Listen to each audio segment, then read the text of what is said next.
आम्ही अफगाणिस्तान गमावलं, आम्ही पाकिस्तान गमावलं, आम्ही बांगलादेश गमावलं, आम्ही म्यानमार गमावलं, आम्ही नेपाळ गमावलं. चायनाचा काही भाग किती वेळात संपवायचं? वेळ संपली. बर, हे असं होतं. म्हणून मला इथे बोलायला फार आवडत नाही. अग्नीचा धर्म काय? अग्नीच्या जवळ जाल तर तुम्हाला ऊब मिळते, आणि अग्नीत पडलात की तुम्ही जळून खाक होता. तिथे आरक्षण चालत नाही.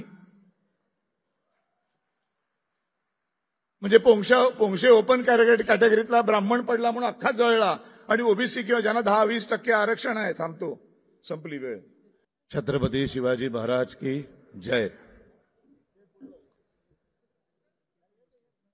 या देशातले पहिले हिंदू हृदय सम्राट स्वातंत्र्यवीर विनायक दामोदर सावरकर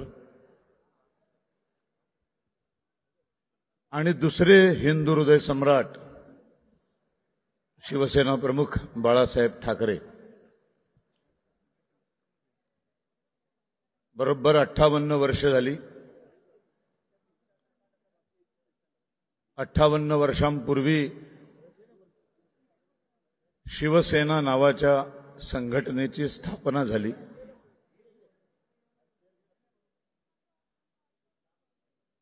ही स्थापना का झाली हे आठवण्याची फार गरज आहे. कुठेतरी त्याच्यानंतर संघटनेचं राजकीय पक्षामध्ये रूपांतर झालं, आणि संघटनेची मूळ उद्दिष्ट मला वाटतं आपण विसरून गेलो. आजचा हा दिवस हा शिवसेना राजकीय पक्षाचा वर्धापन दिन नाही, तर आजचा हा दिवस हा शिवसेना नावाच्या सामाजिक कार्य करणाऱ्या संघटनेचा वर्धापन दिन आहे.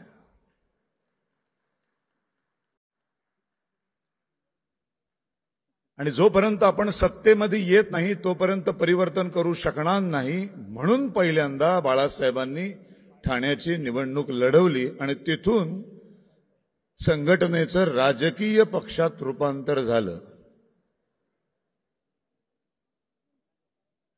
आणि मग प्रचंड स्थित्यंतर आपण पाहिली. काहीतरी ईश्वराचे संकेत असतात. 19 जून 1966 या वर्षामध्ये काय काय घडलं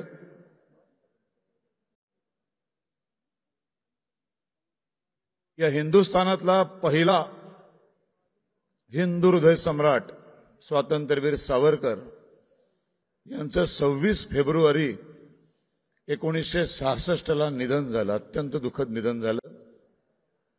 आणि त्याच्यानंतर 4 महिन्यांनी दुसऱ्या हिंदू हृदय सम्राटाचा जन्म झाला. तो हा दिवस.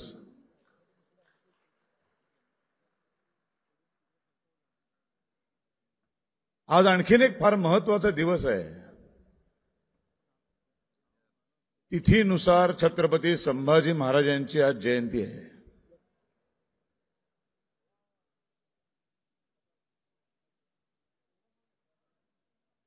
हिंदवी स्वराज्याची स्थापना छत्रपती शिवाजी महाराजांनी केली. त्यांचे सुपुत्र धर्मवीर छत्रपती संभाजी महाराज. शिवाजी महाराजांनी आपल्याला हिंदुत्वासाठी कसं जगावं ते शिकवलं, आणि संभाजी महाराजांनी हिंदू धर्मासाठी कसं मरावं ते शिकवलं. पण आपण आज सगळं विसरून गेलो. या सेक्युलरिझमच्या नावाखाली आपण धर्मच विसरलो. आणि गेल्या 2 वर्षात तर फार गमती जमती बघायला मिळाल्या. एक तर फार कॉमन वाक्य आपण सतत ऐकत होतो, आमचं हिंदुत्व, तुमचं हिंदुत्व, आमचं ह्याचं हिंदुत्व नाही, तुमचं त्याचं हिंदुत्व नाही. मुळात एकालाही हिंदुत्व काय हे माहितीच नाही. आज भारत देशासमोरची परिस्थिती फार भयंकर आहे.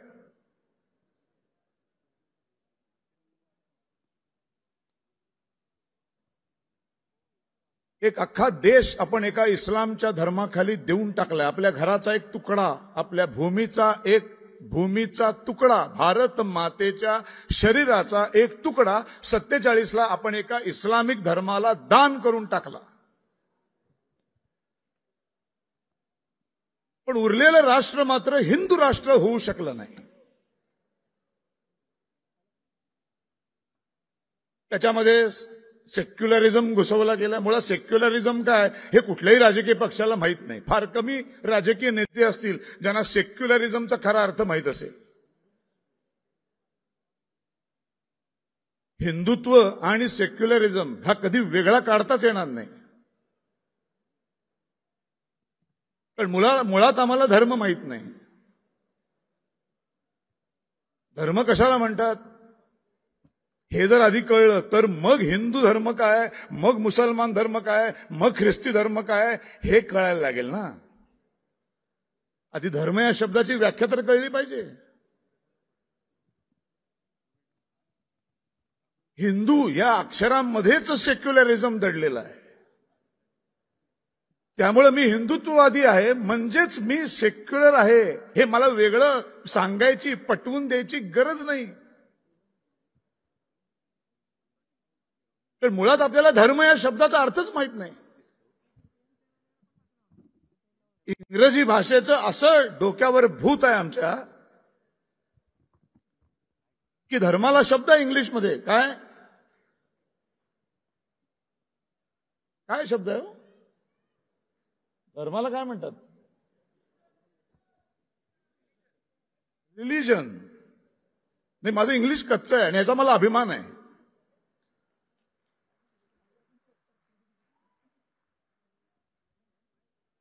रिलिजन म्हणजे धर्म नाही बरं का. रिलिजन म्हणजे हिंदू, मुस्लिम, सिख, ईसाई वगैरे वगैरे वगैरे. हा देश निधर्मी आहे. कसं निधर्मी आहे? निधर्मी कसा असू शकतो? या जगामध्ये निधर्मी काहीच नाही आहे. म्हणून आज मी तुम्हाला थोड्याच वेळामध्ये धर्म म्हणजे काय हे आधी समजावून सांगणार आहे आणि मग तुम्हाला कळेल की नेमकं हिंदू आहोत म्हणजे काय आहोत. मग बोर्डावर लिहिले ना गर्व से कहो हम हिंदू आहे, तो खरंच गर्व का करायचा हिंदू असण्याचा ते कळेल. मग आंधळेपणाने इतकी वर्ष गर्व से कहो हम हिंदू आहे म्हणत असाल तर आता डोळसपणाने आजच्या दिवसापासून पुढे गर्व से कहो हम हिंदू आहे म्हणायला सुरुवात करा.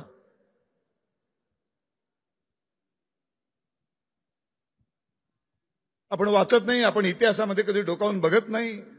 आम्हाला कोणीतरी सांगतं विधानसभेमध्ये की संभाजी महाराजांना धर्मवीर म्हणायची गरज नाही. कसं नाही म्हणायची गरज? इस्लामचा स्वीकार कर तर तुला वाचवतो आम्ही, तुझे प्राण दान करून टाकतो, तुला प्राण घेणार नाही आम्ही. सहज सोपं शक्य होतं की, सहज सोपं शक्य होतं. संभाजी महाराजांनी ठरवलं असतं प्राण वाचवण्यासाठी आपण थोड्या वेळासाठी इस्लामिक होऊया, थोड्या वेळासाठी मुसलमान धर्म स्वीकारू. का नाही स्वीकारला? अनन्वित अत्याचार केले, अनन्वित अत्याचार, अमानुष अत्याचार. आणि एवढे अमानुष अत्याचार केलेल्या त्या औरंगजेबाच्या थडग्यावरती आपल्या महाराष्ट्राचा एक नेता फुलं वाहतो आणि एवढे समस्त गर्व से कौम हिंदू म्हणणारा शिवसैनिक शांत बसतो. रक्त उसळत नाही आमचं.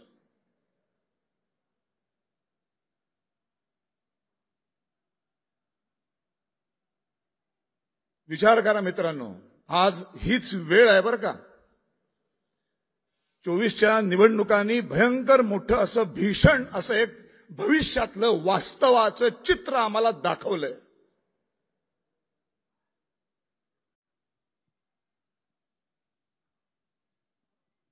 छत्रपती शिवाजी महाराज सेक्युलर होते. कुठले सेक्युलर?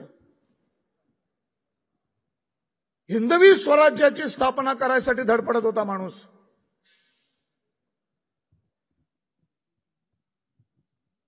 हिंदू धर्माच्या पुनरुत्थानासाठी धडपडत होता माणूस.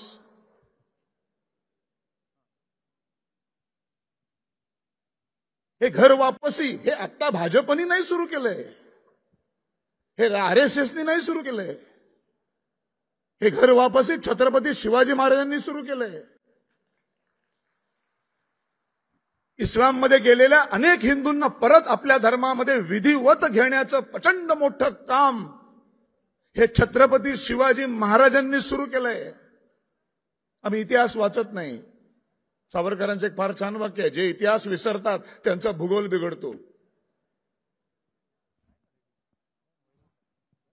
आम्ही इतिहास विसरलो. इतिहासाची मडी कशाला उकरून काढायची? जे झालं ते झालं, पुढचं बघा, पुढचं बघा.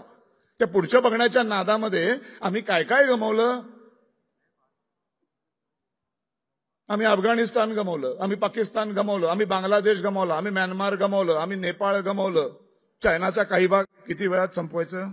वेळ संपली. बर, हे असं होतं. म्हणून मला इथे बोलायला फार आवडत नाही. हिंदू धर्म समजून घ्या मित्रांनो.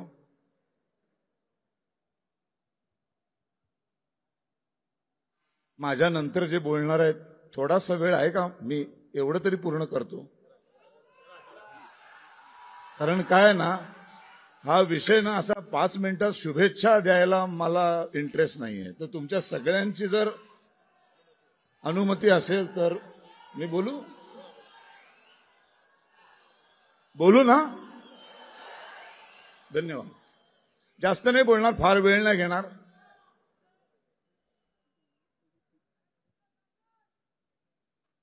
तर मुळात धर्म म्हणजे काय?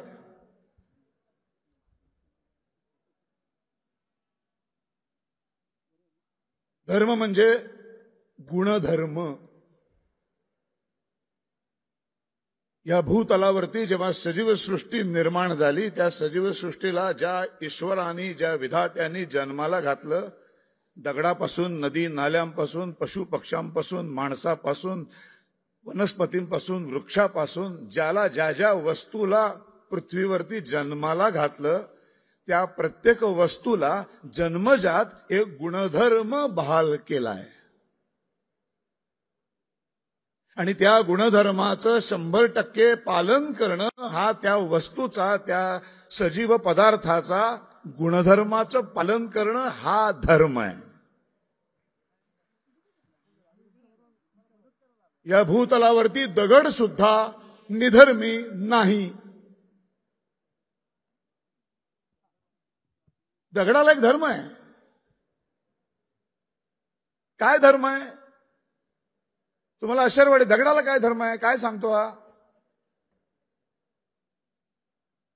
कोणीतरी हलवल्याशिवाय तो हलत नाही. त्याला हलवावं लागतं. माणूस दगडाला उचलून फेकतो, वनस्पती ढकलतात, पाण्याचा प्रवाह ढकलतो, पक्षी ढकलतात, प्राणी ढकलतात. बरं, जेवढे ढकललं जातं तेवढाच तो ढकलतो. स्वतःहून दगड कधी हलत नाही. हा त्याला निसर्गाने दिलेला गुणधर्म आहे. कोणीतरी हलवल्याशिवाय हलायचं नाही. आणि ह्या गुणधर्माचं दगड 100% पालन करतो. हा दगडाचा धर्म आहे. दगड निधर्मी नाही. नदीचा धर्म काय? उगम पावल्यानंतर कितीही अडथळे आणा, डोंगर दऱ्या आणा, मानवनिर्मित इमारती आणा, भिंती आणा, सगळ्यांवर मात करून नदी ही शेवटी सागराला जाऊन मिळणारच.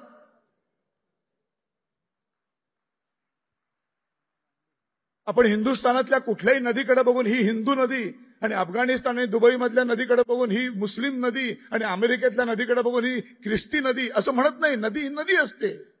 हा नदी असणं हा तिचा गुणधर्म आहे. आणि त्याचं 100% पालन करणं हा तिचा धर्म आहे. अग्नीचा धर्म काय? अग्नीच्या जवळ जाल तर तुम्हाला ऊब मिळते, आणि अग्नीत पडलात की तुम्ही जळून खाक होता. तिथे आरक्षण चालत नाही. म्हणजे पोंक्षे ओपन कॅटेगरीतला ब्राह्मण पडला म्हणून अख्खा जळला, आणि ओबीसी किंवा ज्यांना 10-20% आरक्षण आहे, थांबतो, संपली वेळ, म्हणून ते तेवढा भाग जळायचा थांबला. असं अग्नी करत नाही. अग्नी जे पडतं ते जळून खाक होतं. तसंच माणसाचा पण एक धर्म आहे. दुसऱ्या माणसाशी, वनस्पतीशी, पशूंशी, पक्ष्यांशी, प्रत्येकाशी प्रेमानं आणि माणुसकीनं वागणं आणि या माणुसकी धर्माचं दुसरं नाव हिंदू धर्म आहे. असा हा हिंदू धर्म जपला पाहिजे, रुजला पाहिजे. त्याच्यावर जर कोणी आक्रमण करत असेल तर त्यांच्याशी 2 हात केले पाहिजेत. खूप काही बोलायचंय पण आता वेळ संपली असं तिसऱ्यांदा चिठ्ठी आली, त्यामुळे मी थांबतो. जय हिंद, जय महाराष्ट्र. पुन्हा एकदा तुम्हाला शिवसेनेच्या वर्धापन दिनानिमित्त खूप शुभेच्छा.